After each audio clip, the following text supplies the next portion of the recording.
I am so glad you are here, especially today. Let's get through the basics so we can talk a little bit, okay? So let's start with what am I drinking? What am I wearing? Like we usually do. I'm back on the burdock because I kind of neglected myself for about a week and my eczema came back. Look at that. Looks like a little cut. Hurts. Oh. So back drinking that with a few other treasures in here. What am I wearing? Well, I've got one of Jerry's fabulous warm scarves on. Some of them are surprisingly warm. And then, of course, I've got some of Tracy's treasures on my fingers, like I almost always do. They're just so pretty. They're just great little pieces of jewelry. Let's do what's going on. What's happening out there? What's happening here at the shop? We do have a class on magical astrology. Astrological magic will be at 3 p.m. this Saturday, January 31st. On Sunday the 7th, no, Saturday the 7th, I apologize, I can't read my own writing. At noon, Alliance Coven will be here. That'll be amazing. And there'll be a hoodoo, American hoodoo and folklore craft on that same Saturday the 7th with Eshu. On the 8th, Sunday at 10 before we open will be the Gardnerian intro class. And at 1, there'll be the class on theurgy taught by Ravenwolf. That, like the American Hoodoo class, is a by donation class. I don't know why. And I know some people are going to be going theurgy. What? So I thought I would pull up a little definition. So theurgy is the methods you use to ask for supernatural help or the help of a god or gods to enact your life, to enact your will. It is the operation of petitioning for aid, basically. And that's going to be covered from a very classical, magical, ceremonial sense by Ravenwolf on Sunday the 8th with an awfully practical, modern bent to it, which is so much fun to hear. There'll be the Tarot Lab on the 8th at 3:30. And the following Saturday, the 14th, Container Magic will be at 3 p.m. It was a really good class last time we did it, and it should be a lot of fun this time. There'll be a slightly different take this time. So even if you've had the class once before, it's another by donation class you probably want to check out if you're interested. The following Sunday, the Grief group will be here at 4. And on the 21st, which is a Saturday, there'll be another fabulous group here doing ritual for the first time. If you're interested in that Seekers group, which is run by Tamara and J-Rob, contact us here at the store so we can put you in touch with them so you can sign up with us for the space with them so that you're getting the information you need on it. It's always an amazing visual feast to see them do ritual, as well as the other aspects of ritual, large group ritual that they handle so very well. I can't encourage you enough. It's going to be wonderful. If you've checked out Alliance Coven, I'd encourage you to check out the other groups as well. If you've checked out this group, I'd encourage you to check out the rest. Just because it's always about finding the right personality fit. And that's so important in the process of exploring your various religious options and the paths you might want to take. That said, if you are looking for a little divine guidance, we do have some readers here. Today, Eshu should be here from noon to 6, and again on Thursday from noon to 3. He might even be here the whole day, actually, on Thursday, I got to be honest. Friday, we'll have Ravenwolf from 1 to 4 and Daryl from 2 to 6. Eshu does tarot and palmistry. Ravenwolf does tarot. And he's starting to really get into runes. So that day is coming, I believe. Not yet. He's not reading the runes yet, but I think that day is coming fast. Daryl is in on Friday from 4 to 6. He has an oracle deck that he designed himself. It is a treat to behold the deck, and the readings are actually very, very good. I highly recommend him. Saturday, Eshu will be back again from noon to 3, and Margaret from 3 to 6 doing tarot. Sunday, Eshu is reading, and Monday, Daryl is reading his oracle deck from noon to 2, and Morpheus does dream interpretation from 2 to 6. And on Tuesdays, we have Ravenwolf again from noon to 3, and Daryl is in from 3 to 6. So you have plenty of opportunities to run into any one of these guys. Margaret and Morpheus being the two that are only here once a week. So if you're looking to see them, you're going to want to get here on those days, either late Saturday afternoon for Margaret's tarot readings, which are excellent, and Morpheus's dream interpretations on Mondays from 2 to 6. Well, that's what am I wearing? What am I drinking? What's going on? Let's do a few of the things I brought in to show off for you guys. I brought in the work of Dark Moon Dragon Feathers Botanicals.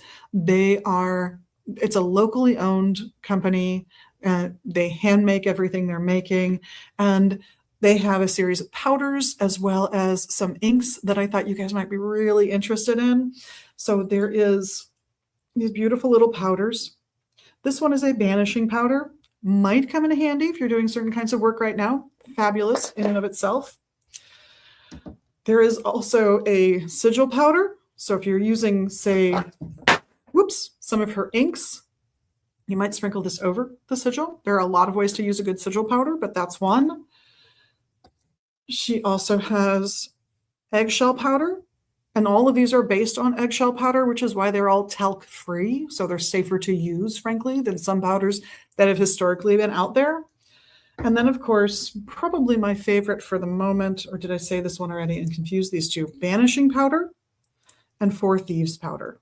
So banishing powder, get rid of the things you want. Four Thieves powder is about being able to move through the world, being able to get your work done without necessarily getting noticed. Kind of a cause near and dear to my heart. I mentioned the inks. Forgive me, I'm going to disappear for a moment.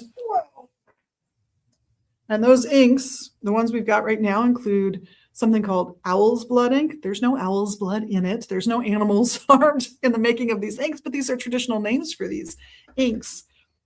Rabbit's blood, again, no rabbits were harmed, right? And the very traditional bat's blood ink. They're all traditional inks. They all have individual uses, and she's got a guide sheet for you that I'm going to quote from just so I've got it from her perspective. That bat's blood, that is used for hexing. It's used for revenge. It's used to make life more difficult for someone who is impeding your freedom and your rights. The owl's blood is for when you need to find the light in darkness. So you can see through a dark situation, see with those owl eyes to really see what's going on and to use that wisdom to discern what you should do about it. What should your role be? And rabbit's blood is about fertility and love spells. And you might think that might not be the most prominent or most important thing to think about right now, but I'm going to encourage you to expand how you think of fertility in that case and think in terms of a blossoming and expansion of the values and ideals that this country was founded on, that we have so imperfectly tried to embody generation after generation and help them be fertile and flourish. So those are some magical tools that are made locally by someone who really cares about what's going on and is a lovely human in their own right. That company, again, is Dark Moon Dragon Feathers Botanicals. This is the flyer she's got here at the shop. Lists all the inks out and what they're all used for. I'm just going over the ones we happen to have in stock at the moment. But her full collection does include dove's blood, butterfly's blood, dragon's blood, and raven's blood. What do you use those for? Butterfly's blood is more about charms and spells. The dove's blood is used for prosperity, friendship, and love. The raven's blood is for bindings and banishings, protection spells, things along those lines. And of course, the dragon's blood, that resin it is a resin, by the way, in case you don't know. Once again, no animals are harmed in the making of these inks.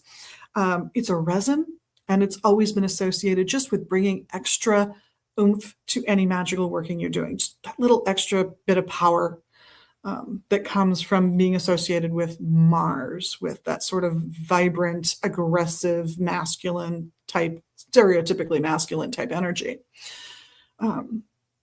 So I recommend them. I think they're wonderful products. I will say that I've used these inks And she has recommendations with how to use them that include don't put them in a calligraphy pen because there's hard enough pieces in there it will mess things up. I actually like to give them a really good shake. So I get the stuff that's on the bottom, that's all this light blue glittery stuff in the case of the rabbit's blood, really mixed in. And then I like to use a Q-tip because I just find it's easy to use and it's highly effective. So this is what that ink will look like when it's on your page. That's how it dries. And she's got those kinds of hang tags for each and every one of these inks. That's your owl's blood. And then, of course, if I can get it facing the right way, your bat's blood. As I've said, though, as I showed you, there's a lot of this wonderful like mica-based sort of stuff in here. And you got to really shake sometimes to get it all mixed in. But once you've done that, you're good to go. I don't think there's anything else I can say about those. So I don't have any guests today because I really wanted to chat. We put up a somewhat glib post last week, and I want to apologize for the glibness of it. But I also want to emphasize that we're not going to close. And it's not because we don't have people on staff who want to go protest. We do, and they get to do that. Someone's taking off this Friday for that reason. But we're not going to close because we've always been a sanctuary. Do you think differently from the people you work with or the people who raised you? That's okay. We got you. Do you feel different from those people? It's okay. We got you. Do you worship differently? Got you covered. Are you just different? We love that about you. We encourage you because it means you've had to think and figure things out. And frankly, I feel, and I think most of the people here traditionally have felt that that gives you a leg up. It gives you a greater ability to put yourself in someone else's position. It gives yourself a greater ability to empathize, to make good decisions, and to really understand the world around you in a way that's better than if life had been just a little easier. And we're going to continue to be that sanctuary.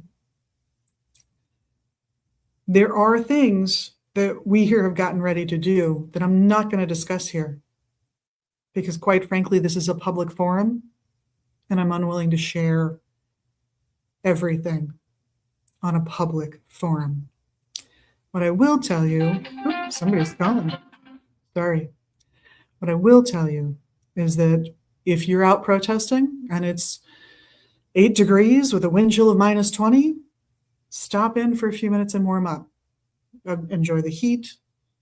Get a hot chocolate if we've got it on hand. Can't guarantee it'll always be here, but we'll do our best. Worse, if things are really out of hand and you needed to escape, you needed to run, we've got a back door. That back door leads to the building's back door. There are other surprises and secrets, but again, not going to talk about them. I'm sorry. Yesterday, for Magical Tuesday, I did a spell. I did a spell where I showed you how to melt some ice symbolically, surrounding it by protesters represented by candle flame. I think these people are really important, and one is never enough. I'm in the generation that protested by percentage just as much as the generation before it, but we were so small, we were barely heard. You need a large crowd of people at protests. But it's not the only thing you need. You need an ocean of people supporting those folks. And that was also included in the spell. So we set out 4 candles to light around that ice so we could melt that ice. But without someone to give people a ride home, to deliver groceries, to take their pet to the veterinarian, to sneak them into and out of their medical care facilities, more people will needlessly die.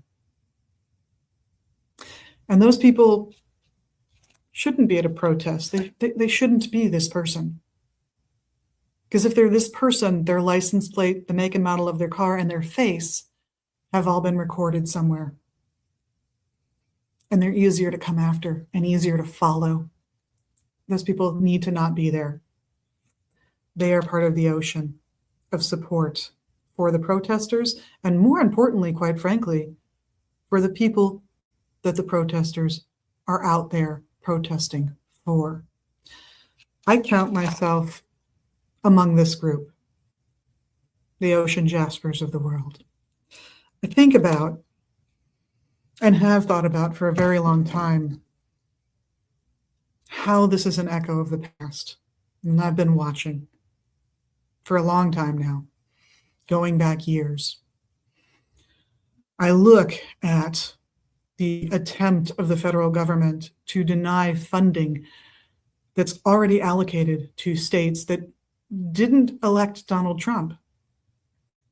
And I think back to the British engineering of the Irish famine that killed millions and forced millions to flee. And arguably, potentially, at least as bad, the Great Silence that followed the famine. The Great Silence led to eradication of huge swaths of the culture of that people. The music, the dancing, the way celebrations took place, the language, and that is a way of killing and crushing people. It was also replicated here, in this country, just as criminally, just as cruelly, just as harshly. I think about the abuses of people in Southern California that ultimately led to things like the Zoot Suit riots, or even the very need to strike because you're not being treated fairly.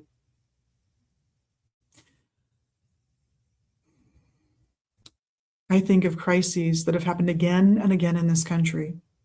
And while I don't know what my position would be had I lived in that era and been raised in it and steeped in those cultures, when I do think about, say, prohibition and emancipation and how important they are, I wouldn't have wanted, at least as the person I am today, to have been the one giving the fiery speech behind the dais on the platform. I wouldn't have wanted to be in the crowd. Yeah, there's a chance I might have gotten harmed, or my life might have been impeded in some way because I chose to show up at that. It's just more in keeping with my personality, my personal style, and how life has shaped me to say I would rather have been in complete disguise and been a stop on the Underground Railroad. I've said, and if you know me, you've heard me say this, and I don't say it online, if I had a choice, I'd rather be Merlin than King Arthur any day of the week. I can work wonders behind the scenes. And I don't need credit. I really don't. I'll play the King Arthur role because it's required of me at times. And I'm happy to do it. I'm honored, in fact, to do it. But where my strengths lie, that's in making sure things are better for people in ways you might not see, by offering sanctuary, by supplying people who need protection with the supplies they need. And I'm going to continue to do that, whether here or somewhere else. My goal is to provide sanctuary, necessary sanctuary.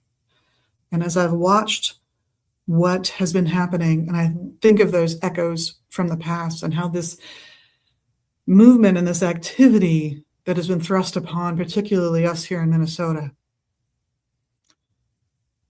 I don't think I would have gone to a protest in Nazi Germany, but I think I would have hidden people. I don't think I would have lobbied Parliament during the famine, but I probably would have stolen some loaves of bread for people. I'll be honest.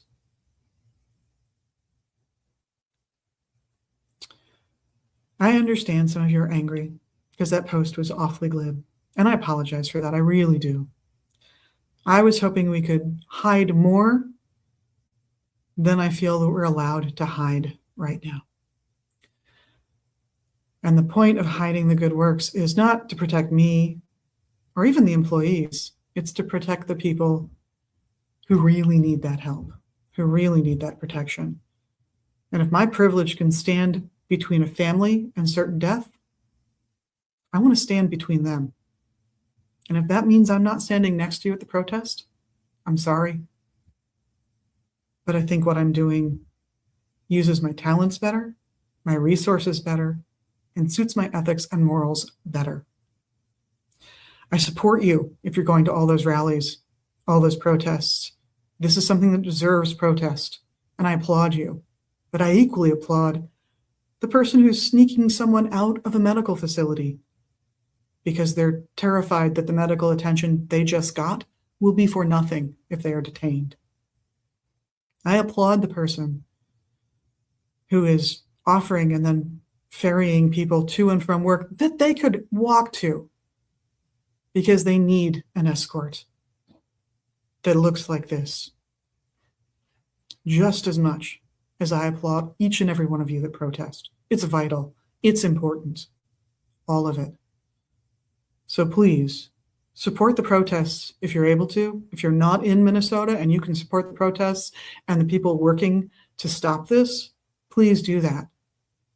But support the organizations and the people who aren't the flame standing outside in the cold, but rather the person who's deliberately not going to the protest so they can support the people who are and the people the protesters are trying to help. I don't have a long one for you guys today. I really don't. It's a complicated situation with some very straightforward needs that now no one group or people can fulfill. But know that we'll be open. So you can catch some warmth when you need to, catch some encouragement when you need to, maybe even a hot cocoa, and if necessary, a back door. Because when I think about how bad things are right now, my mind turns to the ways in which it's been made worse historically. So very much worse than it is today. And that's what I spend my time preparing for. Good luck to all of us. I'm very happy about the little victories that have been won. I'm glad the leadership seems to be changing ever so slightly, and that the force here in this state is being diminished by however little. Every little bit counts. There are so many times in this country we have faced this battle, this exact battle before, of people who think that they need to be better than, of people who think they know the right way to tell you what to do, the right way to participate in society. Please don't fall prey to that. And if somebody's not at the event that you think is vital, ask them why. Ask them what they're doing. Have they been asked by the activist group they're involved with specifically not to be there? So they're harder to identify so that they can do the work that they do that is helping the people you're trying to help. Meantime, to all of you out there who are immigrants, are in the process of becoming citizens, are recent citizens, or have family members who are, that don't have this privilege, all immigrants need to band together. I don't care how you got here. And by the way, if you're not among the very first people to get here, you're an immigrant or the kid of one. I don't care how many generations back. You're here because someone gave up the comforts of home and the sorrows of home and the torture of home, in some cases, to build a new life, to contribute to a society that is built not on the accomplishments of one group of people, but has only done what it's been able to do because it's embraced all groups of people. Imperfectly, I grant you. But it is that has captured the brilliance of humanity, and for a time, made us the shining city on a hill. I hope we can hike back up there again. but it's going to take a lot of work and more than one generation. I'm going to be honest. This isn't something we get over in a day. We have to do what those people did in the past. We have to figure out how to rebuild in ways that forestalls this repetition. And it's been done before. Education's been used to do this, to emphasize the importance of embracing all of humanity, that there's genius in every society. And if they want to come here, that's wonderful, especially if their genius would never have been recognized where they were from. That's a win for that immigrant. It's a win for their family and their descendants, and it's a win for this country, no matter where they come from.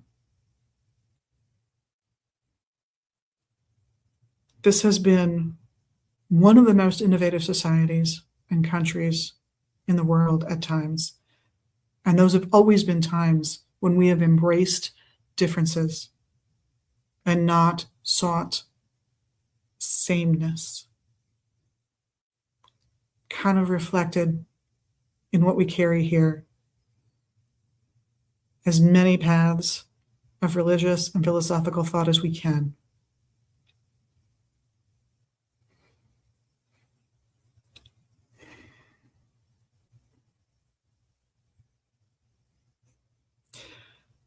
May you live in interesting times is definitely a curse, but it's also an opportunity.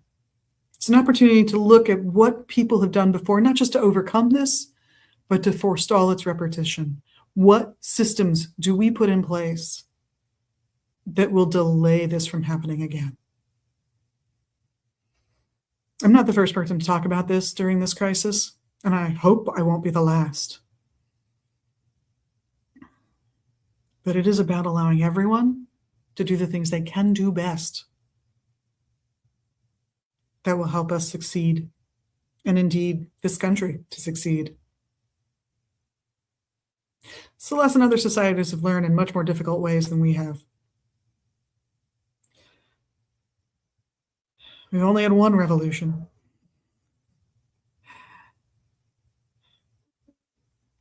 And we've grown almost every decade since. Let's keep the growth going. Let's embrace difference. Let's embrace difference of approach. And let's embrace communicating with one another so that we can lift all boats and succeed together. And if lifting all boats means there are a lot more boats at my level, that's amazing, fantastic, and wonderful. Let's do that together. Hopefully we'll see you around. Of course, we love seeing you at the shop. We love seeing you online at magusbooks.com. And we love you for being your best magical you, including doing all of the magical things you can do. Blessed be.